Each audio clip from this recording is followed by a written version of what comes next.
Hey everyone, and welcome to episode 3 of Clash in a Flash podcast. I'm your host Emerson, Hey, I'm your co-host Ton. and today we'll be speaking about Riot's most recent article about Clash. It was actually called Dev 2021 Clash Check-in. And as always, quick disclaimer, these opinions are our own. We are not professional players, coaches, analysts, or in this case, game developers. Uh yeah, we just like to play League and we play Clash a lot. So thanks for listening. Yeah, so starting off with this article, they give a recap of 2020 and they talk about kind of what they wanted to do this or last year, sorry. And they say they dedicated most of 2020 in order to do infrastructure improvements and making sure that tournament operations were sustainable with like a smaller team. And coming from the NA server, I think they did a pretty good job. I would say that in our experience, myself and Twans, we never really experienced crash at all throughout 2020. I think the only thing that happened to us that wasn't something that we had control over was we had one clash game where we were unable to make a trade after a draft, Oh god, and yeah. that did affect our game. And like obviously it wasn't like the best situation, and we did end up losing that game. And that may have been like a sore spot where if we think the trade went through, we probably could have won that game. But considering there's only a one game sample size out of all the classes we participated in 2020, I think that was pretty good. What do you think, Tuan? Yeah, no, I definitely agree. Aside from that one experience where we weren't able to trade our champions, which made the game very awkward to play because yeah, there's people who were playing that champion for the first time. There are other people who were forced to adapt to learn how to play this jungler, although they weren't really meant to be played in the jungle. But yeah, aside from that, all in all, I thought it was a pretty good experience. The other drafts we were able to trade, so it was pretty weird that there's that one game where we weren't able to trade. And yeah, aside from that, not much DC and stuff like that. And yeah, I just think that at least from the NA side, from our experience, that it was relatively pretty well. Yeah, I think that because we're speaking from the NA side, maybe yeah, obviously our view is kind of skewed, but I know that for the European side, there was a lot of people I saw on the League of Legends subreddit that were, like kind of upset that like, oh, they couldn't get into the Clash games and stuff like that. So I think for us, like we were fine, but I hope that for the 2021 season, like for our EU players, fellow Clash goers, if you want to call them that, I hope things work out for them on their side when it comes to the server stability as well.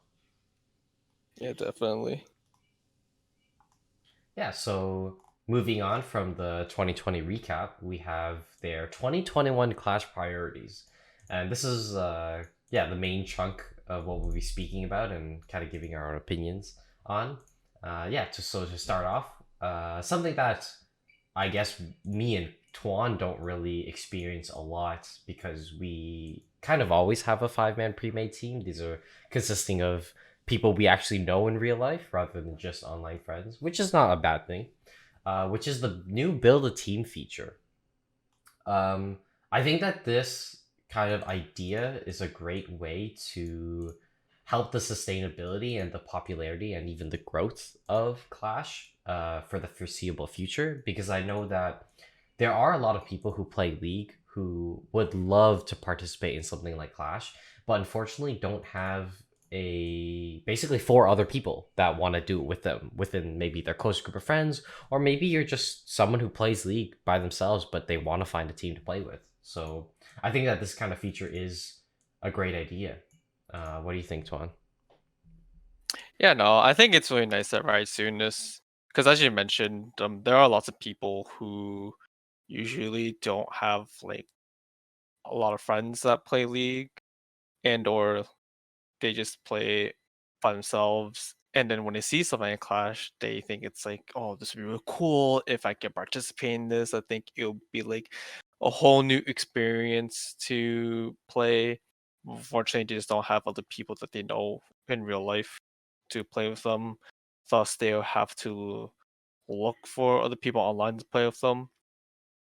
And I guess before Riot implemented this build team feature, it would basically just be they'd be asking through, you know, general discords, reddits, even like some of the smaller reddits like summer school, for example. There'll be like that big mega thread of just people who are trying to either look for teams or team captains who don't have a full team yet. Maybe they only have like 3 or 4 people and trying to find the last 1 to 2 players from Discord or Reddit.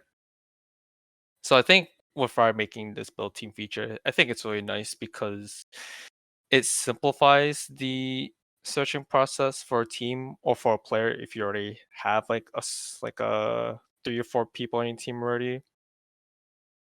And I think on top of it, as you mentioned earlier, I think it's going to be great for the foreseeable future as well, just because when people realize how easy it is to be on a Clash team, that they'll be more inclined to like keep participating in it. And then let's say, for example, like this one random person that you found from like via this build a team system, and vice versa. If you found a team and like you guys just really clicked well together when playing the games, like you guys would probably want to be like, yo, hit me up, add me, let's be like league buds, and let's do the next clash together as well. And then that's why I think it becomes really cool because now you have created you made a new friend who at least in Clash has the same like goal as you do and will like try to work just as hard as you would if you guys were to want to like take Clash all the way. Yeah, definitely. I think that when it comes to League, as like speaking from personal experience, like as I get older, Tuan actually brought me into this game back in high school, and we're fairly fares away from high school, both having pursued post secondary Hmm. at this point and graduated. But I think that for me, League has changed from this game that I played with my friends and like I played a ton of ranked, like and we're kind of like always like kind of competing each other when it comes to ranked. I definitely think that it turned into more of a casual game, but the thing that kind Yeah. of brings us back is Clash. Definitely. Like I think that it always has been a thing that our friend group really likes that idea of coordinated pre-made gameplay, and I think that because Riot came out with Clash, it just allowed us to kind of just continue to play and love this game because now we have something to look forward to. Um, yeah, like within like relatively speaking, every month. Later on, we'll talk about how they're planning on changing it so it's more frequent. But yeah, like I think that with the build a team feature, this will allow other people who are probably like minded, like myself and Tuan, who enjoy this game and want to continue playing it. But their main thing that draws them to continue to play it is the fact that Clash is happening frequently.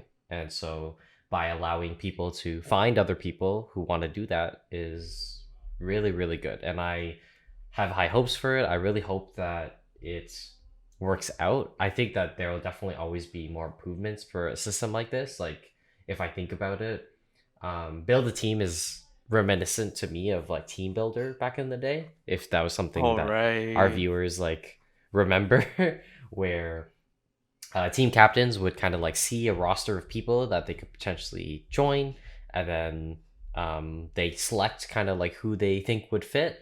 But I think the bad side about that was that there wasn't a lot of communication because if you're only like showing just the roles, for example, here, it doesn't always show like their play style, right? Like, what if I'm a top laner who specializes in split pushers but isn't very good at tanks, right?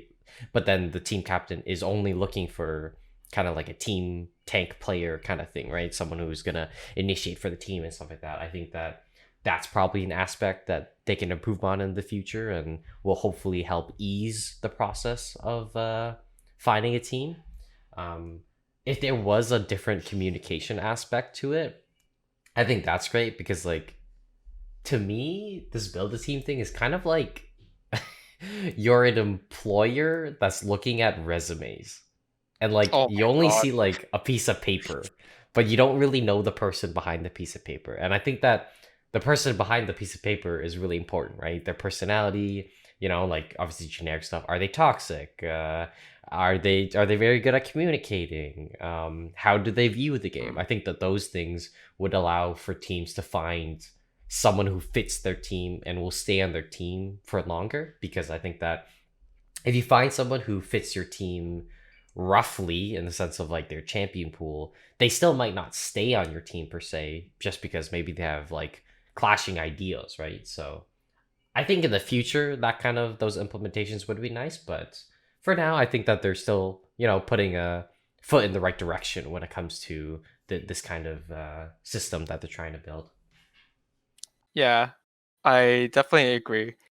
And yeah, just looking forward to see how like much they can improve on this build team system in future as well. Like I think it'd be really cool if they also had like on top of the role that you play, if you put like a sample of like three champions that you like to play the most or you're most comfortable with, it'll give the team captain a better idea of, what kind of uh player you are within that role, and then it'll be, you know, it could make for a better fit if, say you need a tank jungler and you see that the person who's in this free agency plays like Zac, Sejuani, Jarvan, and you're like, oh my god, this is a perfect candidate for a team. Let's pick him up and let's try to test run, see how things go.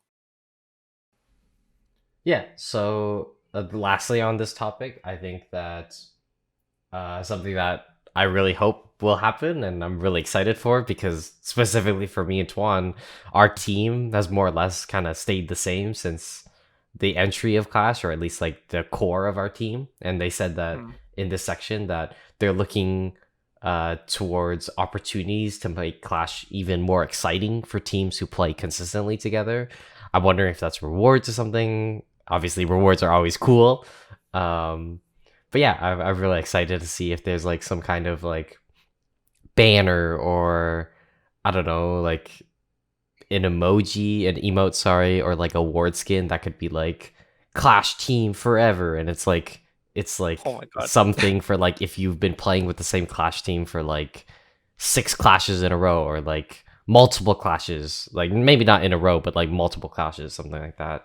I think that that kind of stuff would be kind of cool and fun to have, because it's a sign of like we are a team who sticks together, and through the hard times of bad losses, or through the super awesome times when you smash all three teams, I think it's a great way to just show kind of like team spirit and like the coordination kind of stuff. Like, ooh, look at us, we're always together. Hmm. I'm actually so excited because I think there's so much potential in what Riot can do as well for the rewards here. Like I think one really cool thing that they could do is they can make it so, let's say you in the future, right, implements this idea that you can actually create your own team icon. You don't even necessarily have to use one of the pre-made ones that they give to you. They experiment, but they're obviously like they're still gonna have, their rules in terms of what types of pictures you can use and whatnot. And then it's like if you played with the same team for enough times, they can make it so that team logo can actually become an icon, and then after you can put it as like your profile pic, and then like going 2 3 years from then when you log back to league, if you haven't played in a while and then you see your team like icon as your player profile icon thing, you just like, oh damn, like that's so nostalgic. I remember those days when like us as a friend group play Clash a lot together, and I think it would be like a really nice touch for them if like they could implement like that type of award, something that allows players to remind themselves of playing like Clash a lot back then. Yeah, that would be that would be really cool if they put that in, honestly. Yeah. Yeah, so well, we kind of moving on to the next part of the article. It's the buried entry reduction section. There's two parts to this section. It's talking about how at the beginning of the year for the first clash of 2021, they made it so that um, as long as you were ranked in the previous season, you didn't actually have to play your first 10 placement games in order to participate in the January clash. I think that was a great idea because for those who don't want to like rush your placements, I think that's a nice way of like allowing people to play, and even those um who don't normally participate in Clash, because let's say in the 2020 season you played League, you played a little bit of rank, you at least got your placements, but you never participated at Clash at all, just because like maybe you didn't find a friend group or just a group who wants to play. But then January comes around, you're like, hey, I want to participate in this, and I have a friend group, but I like maybe like I just don't want to do my placements. It's like, oh cool, I can still participate in this, and then depending on how it goes, maybe you'll feel like, huh, like it was fun. Like maybe you did lose all your games, but you still had fun, right? And because of that, that kind of incentivizes you to play your 10 placement games, so that you can participate in the next month's clash. In this instance, it would be February. I think that that's a great way of like trying to allow people who maybe are kind of hesitant to do Clash, maybe because they don't want to do the rank yet. But for each year, like if they keep this up every January, I think that's a great way to get like newcomers to join and like maybe get them hooked in, kind of thing. Yeah, I definitely like that they did it, since as you mentioned earlier, you don't feel forced to have to finish your placements to already get your rank. And also just for the newcomers as well, it's like, no pressure in trying to finish your rank, because you'll most likely just be playing with people that you know. If especially if you're a newcomer, like it'll be really sort of assume that you have a friend group that you're playing with for this as well. It's not like you're just trying to jump into free agency when you're very new to the game, looking for a team to play, perhaps. And I think, oh man, it's really interesting because the barrier to for like to enter Clash, I think in the future they can actually just make it so that you don't even need to. Well, I shouldn't say not need to be ranked, but like, you won't even have to do places anymore, because at that point, maybe Riot could have developed a system where like they can accurately detect, like, sorry, excuse me, your skill level, and then from there, like maybe you just never have to do placements ever again. You can just actually literally be normals people, and then as long as you have a rank history, you can participate in Clash. Yeah, I would agree with that. I think that for us, like because we actually participate in almost every clash, I don't know how easy of a system that would be, but I think it would be kind of cool if they were able to find out a tier for yourself just based on your clash history. Because at the end of the day, what you do in rank solo, uh, flex is a bit different, obviously, because if you play with your team, but rank solo it may be completely different than how you would perform in clash, right? Like in solo duo environment, it's a complete fiesta, and that's like the exact opposite of what clash is. Clash would be a competitive 5v5 environment where both teams are coordinated and stuff like that. So I think that for us, because we participated in so many, it would be cool if they were able to develop a way so that teams that do participate in multiple clashes across the year are able to just do that. Like just by participating in the clashes, they're able to figure out our tiers and like the champions we play and all that stuff, because we literally do this all the time. So this is probably the best place to grab the data, because this is what we're competing with, like literally those matches. Mhm. And yeah, and moving forward, another thing that they're doing to reduce the entry is to make the clash more the clash dates more frequent. So currently they have a system where it is once every month, but Riot is planning on making it twice a month instead of once a month, which I think it's really nice because it allows for more flexibility. Say, for example, there's people in your team that have to attend events outside of league, therefore they couldn't make to that clash date for that month. And so then with this new I guess coming up rule, not rule, but change of making clash twice a month instead, it'll allow for people to still participate in clash every month they wanted to, and then also on top of that be able to do their like stuff in real life, like whether it's like an event or it's like school stuff or it's like family reasons. You can still do both, and I think it's really nice for that flexibility reason. And then on top of that, it's also the whole idea of, say for example, if you guys want to take a break, you guys necessarily don't have to wait 8 weeks or 2 months per se in order to take the next clash. If you guys just only want to take you know a small break in between, then thanks to the upcoming change of having it twice a month, you can just be like, oh, you know what, I really don't want to like play this clash, because like I'm feeling way burnt out. Like I need like a little month to reset. This of that entire month for next one, you can just wait the 2 weeks and participate in the second clash for that month. And yeah, how do you feel about this change, Emerson? I think that, like, yeah, I think it's really, really good. I think that as like people who are like very frequent Clash goers, I think that it's great that they're kind of upping the schedule as people who like really look forward to it. And sometimes, after a crushing defeat, it's like, like you gotta wait another month to like prove yourself again. I think by having it every 2 weeks is kind of like, yeah, like it had a bad loss, but you got another one coming in 2 weeks. You got a little time to work on stuff with your team, and then yeah, you'll like prove yourself again or try to prove yourself again.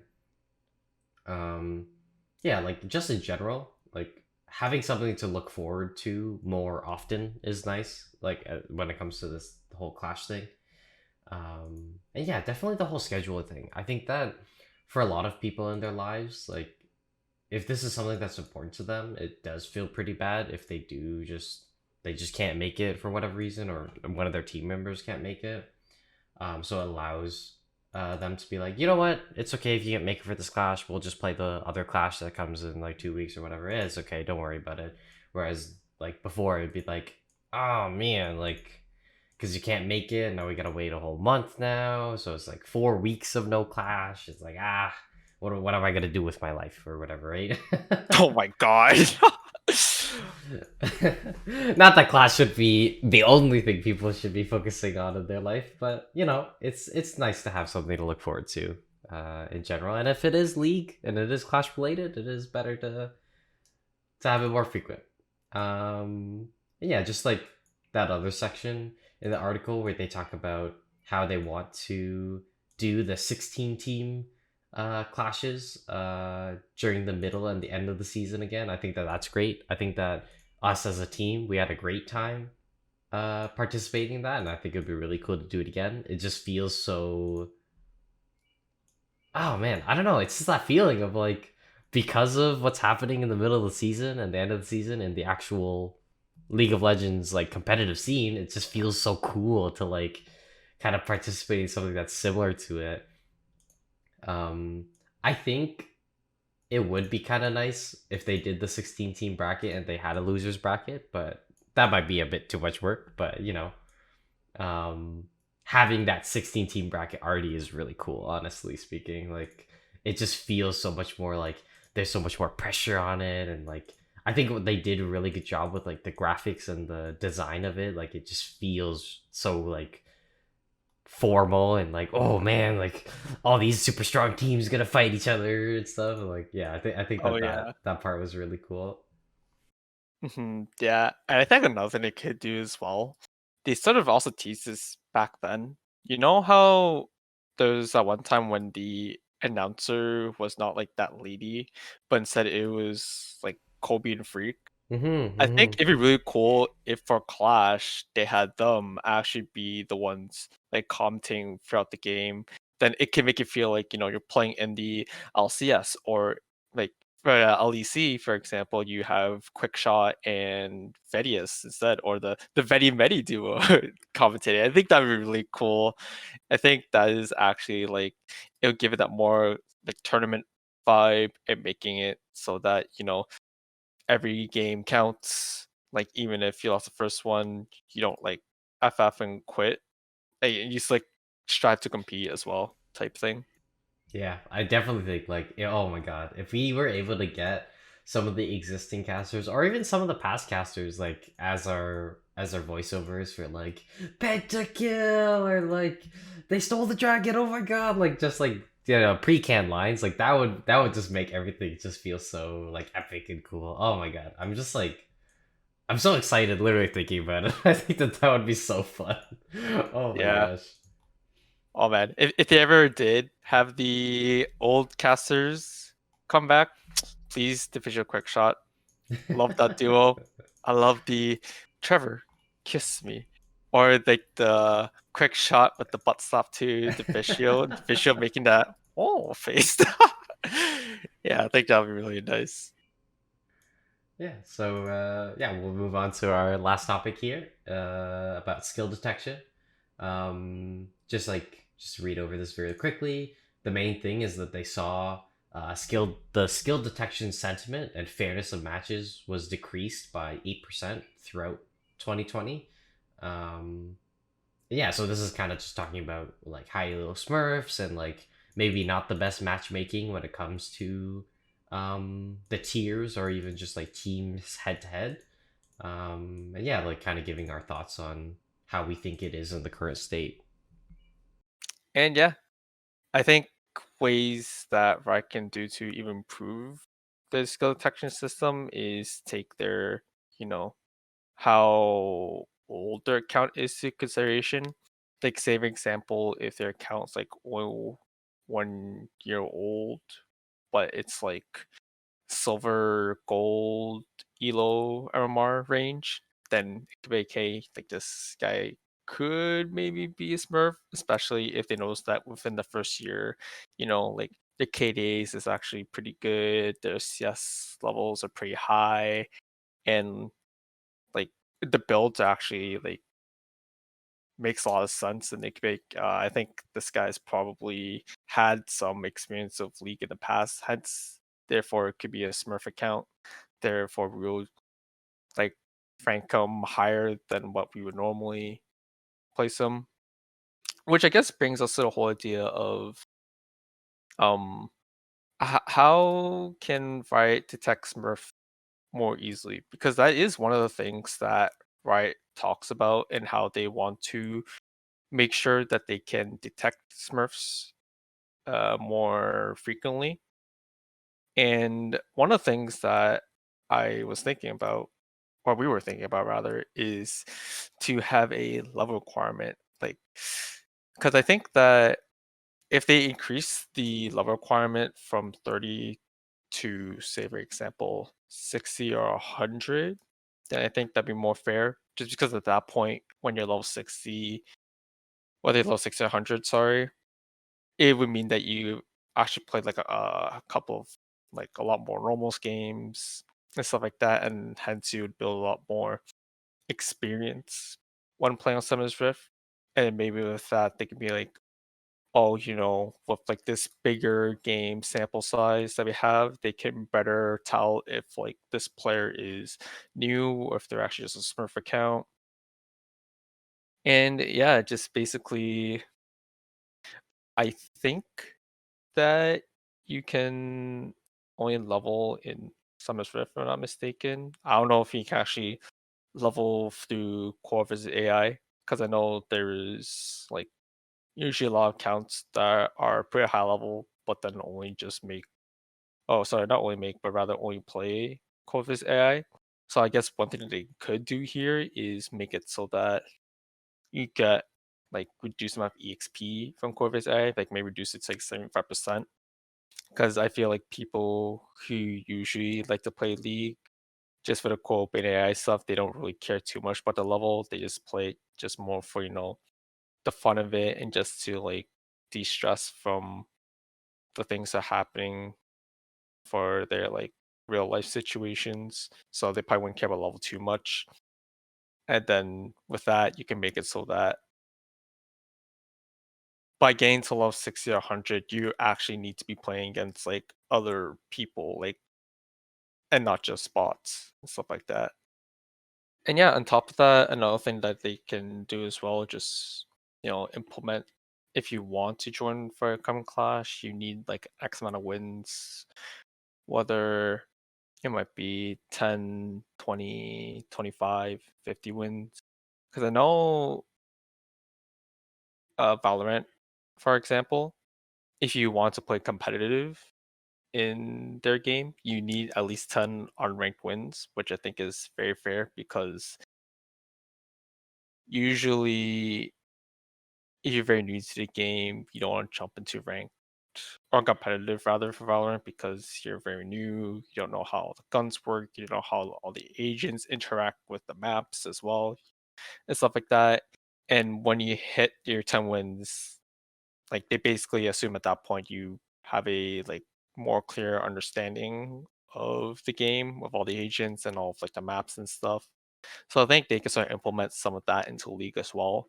Where if you say, for example, have 50 wins, at that point you understand how laning phase works out, how team fights usually pan out, how neutral objectives are taken around what time. Thus, like it would also do that allow for better skill detection as well, because it would basically determine like how much you really know about your macro game in terms of rotations, stuff like that.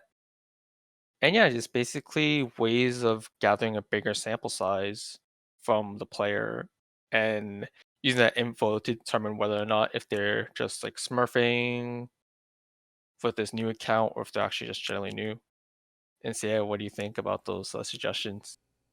Yeah, I think that the kind of like norms games one is kind of a good way of preventing people from joining in or like checking that skill detection thing. I think that uh, letting a kind of account just go straight in might not be the best way of preventing or like basically yeah assessing their skill. So I think that that idea would be a great idea in order to kind of catch those players, I guess if you want to call that, those like sneaky smurfs, whatever. um yeah, I think overall there is like a good amount of work that they would need to do here, like Riot as a company, to be able to catch all these people, because there's always kind of like workarounds that people can do. Like if you go into a clash game and this person's bronze 3 and they only got the 10 games played, and maybe they did just lose all those games in order to just get into a lower tier or whatever. Then when you play against them, they're playing completely different champions, or the champions that they played in ranked, and in a completely different role. It doesn't feel so good. But yeah, I think that there has been good progression when it comes to skill detection across the board. I would say that across 2020 with our team, I don't think we ever really played against anything that was too outrageous. I don't think that we were ever playing against someone who was lower ranked or like we quote unquote I guess underestimated, and they completely blew us out of the water because they just played stuff that wasn't evident to them. So I think for our sample size, I think that they did a good job. But yeah, that's just obviously us. Like that could be happening across the board, and we're just kind of this one exception. But yeah, The I one think that exception. there's more for Riot to do here, and I'm looking forward to what kind of systems or implementation that they could do in order to make things better for skill detection across the board. And yeah, Yeah. so that'll be the end of this episode of Clash in a Flash podcast. Just covering this article this time, so we do not have a Clash meta report for this one. So stay tuned in the next episode if you want an update on that. And yeah, I am your host Emerson, And I'm your co-host Tuan here. and thanks for listening. Signing out.